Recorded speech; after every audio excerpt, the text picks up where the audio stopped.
my god, it's a bootleg platformer. It's a platformer! Dude, I haven't talked about one of these things in like 4 years! Okay, how do I do this again? Yo-Yo Rabbit hails from the TV Joystick, a series of VT03 based plug-and-plays by Timetop, who might sound familiar if you've heard of the Game King.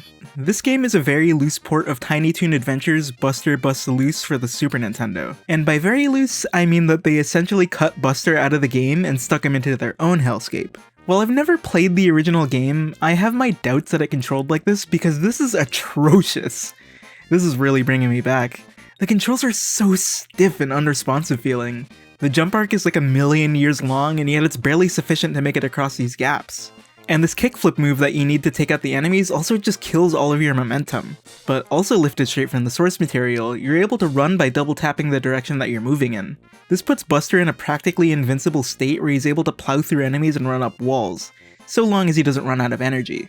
This looks like it was put to clever use in the original game, but these stage designs basically require it because they're built like Mega Man stages. Wait, are these Mega Man stages? They are! There are even some stolen enemies and stage mechanics. Surely there's someone out there who's been waiting for this crossover? So each stage basically sees you running in a straight line, plowing down enemies, and picking up apples for energy so that you can keep your flow.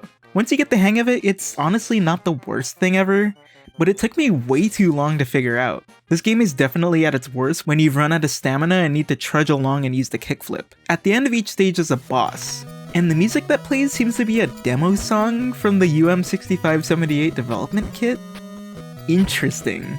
This song appears in some other UM6578 games, and Timetop did put out a few games and systems using that hardware as well. These bosses are really kludgy with a mix of stiff controls and the extremely unresponsive kickflip move. And there are no checkpoints, so if you run out of hearts, it's right back to the beginning of the stage.